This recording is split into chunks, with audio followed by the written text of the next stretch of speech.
Tesla est maintenant autorisé à construire sa station superchargeur avec restaurant à écran géant. C'est une espèce de drive-in. Près de 2 ans après l'annonce initiale du projet un peu fou d'Elon Musk, Tesla vient enfin d'obtenir la fameuse autorisation de Los Angeles pour construire ce drive-in, hein, finalement. Donc Teslarati, c'est ce site qui annonce ça en premier lieu, c'est pas faux Android du coup. Tesla vient de recevoir l'approbation du département de la construction et de la sécurité de Los Angeles pour construire ce superchargeur dinaire en drive-in movie à West Hollywood.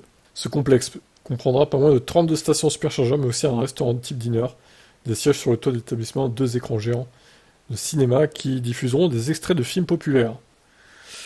Et pas des films en entier du coup, pour des questions de droit, et pour aussi empêcher les gens de s'éterniser sur le site, et donc de faire attendre d'autres conducteurs.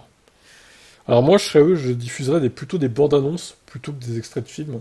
Ce serait plus logique je dirais, parce que les extraits de films, bon, si l'extrait en question dure 5 minutes, ça n'a aucun intérêt.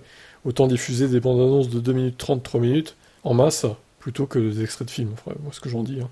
D'après le constructeur, les stations présentes sur place permettraient d'obtenir 320 km d'autonomie en seulement 15 minutes. Les demandes pour ce projet ont été soumises en novembre 2022 avec le concours du cabinet Santec Architecture.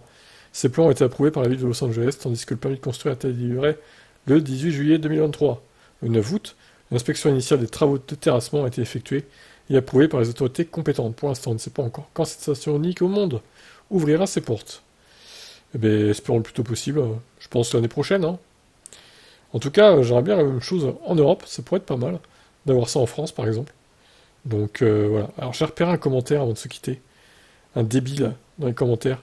Vu le temps que prend la recharge d'une bagnole électrique, Elon Musk pourrait aussi construire une maternité avec superchargeur. Ainsi, les femmes pourraient venir accoucher pendant que leur voiture se recharge. Elles pourraient même y passer toute leur grossesse. À la fin, l'accouchement dans la bagnole serait presque rechargé.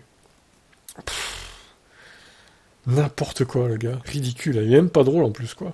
Bon, après, il y a un Thibaut qui a répondu, c'est pas moi, hein, je précise. Même si là, j'ai fait la vidéo juste après sa réponse, pour le coup. Tu sais que t'as raté ta carrière de comique. Avec un superchargeur, en 30 minutes, la voiture est presque chargée à 100%. Après, quand on roule en Twingo essence, on ne peut pas savoir si on se renseigne pas un peu avant de répondre.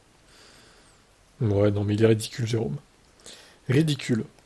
Là, voilà, vous avez l'anti-VE par excellence, hein, et l'anti-Tesla aussi, par la même occasion, qui raconte n'importe quoi, quoi. En tout cas, voilà, espérons que ça arrive en France, ce genre de restaurant drive-in Tesla. Ciao.